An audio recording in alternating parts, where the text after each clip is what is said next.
बिहार की राजधानी पटना नीट की तैयारी कर रही एक 17 साल की छात्रा, एक गर्ल्स हॉस्टल का कमरा और 20 दिन बाद सामने आया एक ऐसा सच जिसने पूरे सिस्टम पर सवाल खड़े कर दिए। नमस्कार, मैं आपके साथ वैभव उपाध्याय और आप देख रहे हैं न्यूज़ 18 बिहार झारखंड का डिजिटल प्लेटफॉर्म। पटना के शंभू गर्ल्स हॉस्टल में हुई छात्रा की संदिग्ध मौत अब सिर्फ सुसाइड का मामला नहीं रही, बल्कि रेप और पॉस्को एक्ट तक ही पहुंच चुकी है। सबसे बड़ा सवाल यही कि अगर रेप हुआ था तो पुलिस को सच समझने में आखिर 20 दिन का वक्त क्यों लग गया। मामला है पटना के चित्रगुप्त नगर इलाके में स्थित शंभू गर्ल्स हॉस्टल का।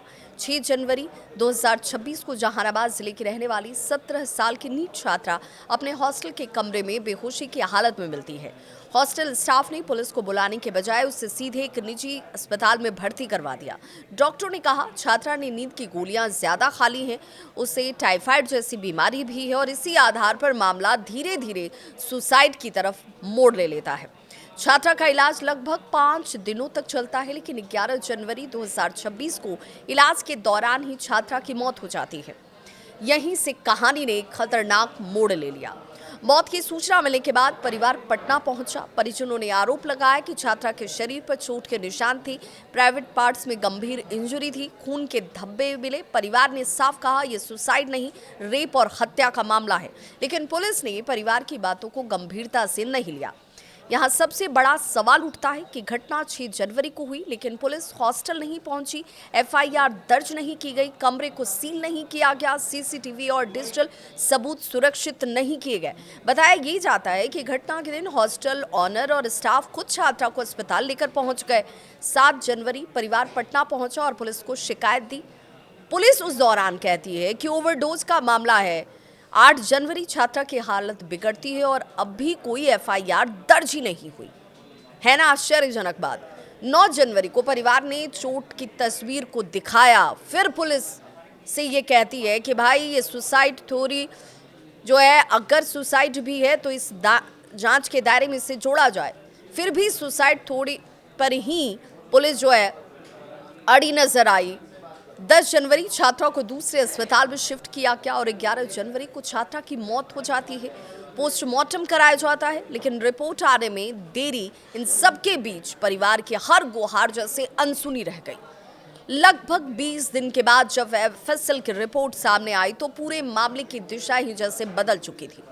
पटना पुलिस सूत्रों के मुताबिक छात्रा के अंडरगारमेंट्स में मेल स्पर्म्स मिले, जिससे रेप की पुष्टि हुई और अब छात्रा को नाबालिग मानते हुए पॉस्को एक्ट लगाने की तैयारी की गई है। पॉस्को की धाराएं जुड़ते ही एसआईटी यानी कि स्पेशल इन्वेस्टिगेशन टीम ने जांच को तेज कर दिया और संदिग्धों के डीएनए सैंपल्स कलेक्ट किए जा रहे हैं।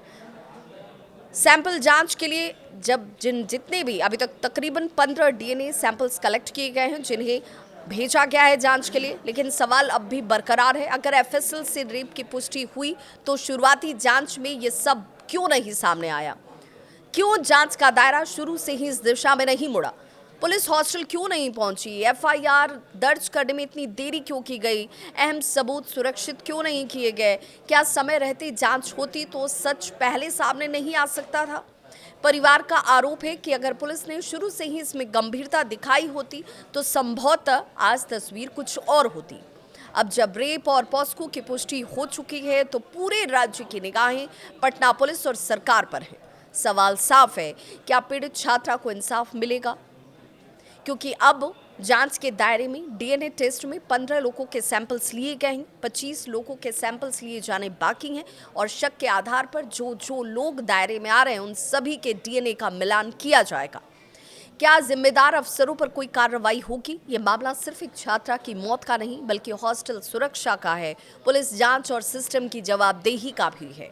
अगर आप इस मामले पर इंसाफ चाहते हैं तो अपनी आवाज़ ज़रूर उठाएं। अपनी राय क्या है कमेंट बॉक्स में ज़रूर लिखें।